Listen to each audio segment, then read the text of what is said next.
అమరావతి శంకుస్థాపనకు ఏర్పాట్లు జోరందుకున్నాయి. ఘనంగా నిర్వహించేందుకు ప్రభుత్వం ప్రణాళికలు సిద్ధం చేస్తోంది. 25 ఎకరాల్లో 1,00,000 మంది సమక్షంలో శంకుస్థాపన చేసేలా ఏర్పాట్లు చేస్తోంది. అదే రోజు భూ సమీకరణకు సహకరించిన రైతులను ప్రత్యేకంగా గౌరవించనుంది. నవ్యాంధ్ర రాజధాని శంకుస్థాపనను అక్టోబర్ 22న ఘనంగా నిర్వహించేందుకు ప్రభుత్వం ముమ్మర ఏర్పాట్లు చేస్తోంది.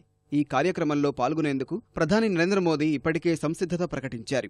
ఆ రోజు కార్యక్రమంలో పాల్గొనేలా రాష్ట్ర పర్యటన ఖరారు చేసుకున్నారు. ఇటీవల సింగపూర్ పర్యటనలో ఆ దేశ ప్రధాని లీ సింగ్ లూంగ్ను ముఖ్యమంత్రి చంద్రబాబు నాయుడు ఆహ్వానించారు. 150 ఏళ్ల అవసరాలను దృష్టిలో పెట్టుకుని నిర్మించే అమరావతి శంకుస్థాపనను ఎంతో ప్రతిష్టాత్మకంగా తీసుకున్న చంద్రబాబు సర్కారు తగిన రీతిలో ఏర్పాట్లు చేస్తోంది. దసరా నవరాత్రుల తరహాలో అక్టోబర్ 13 నుంచి 22 వరకు రాజధాని శంకుస్థాపన వేడుకలు ఘనంగా చేసేందుకు ఏర్పాట్లు చేస్తున్నామని మంత్రి ప్రత్తిపాటి పుల్లారావు చెప్పారు.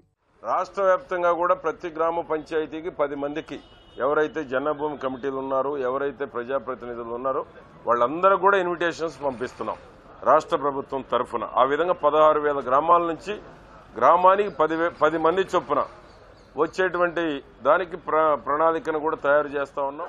రాజధానికి భూములిచ్చిన రైతులను శంకుస్థాపనకు ఆహ్వానించాలని ప్రభుత్వం భావిస్తోంది. ఆ రోజు రైతులను ప్రత్యేకంగా గౌరవిస్తామని మంత్రి రావెల కిషోర్ బాబు తెలిపారు.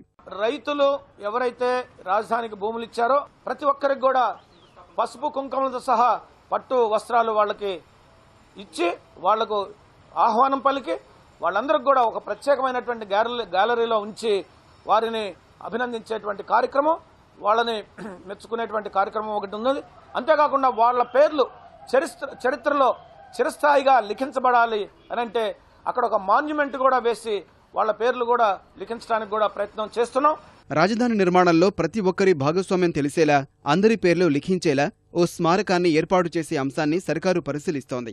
అంతర్జాతీయ స్థాయి సాంకేతిక పరిజ్ఞానాన్ని అమరావతి నిర్మాణంలో వినియోగించనున్నారు. ఈ అమరావతి నిర్మాణం కూడా ప్రపంచ స్థాయిలో ఏ నగరం లేనట్లుగా అన్ని మౌలిక సదుపాయాలతో కూడా దీన్ని అన్ని ఇన్ఫ్రాస్ట్రక్చర్స్, సెక్రటరియట్ కానీ, హైకోర్ట్స్ కానీ, అసెంబ్లీ భవనాలు కానీ, అదేవిధంగా ఇన్ఫ్రాస్ట్రక్చర్ సెక్రటరియట్ కానీ అనితర సాధ్యంగా ఈ రాజధాని నిర్మాణం జరగబోతా ఉంది.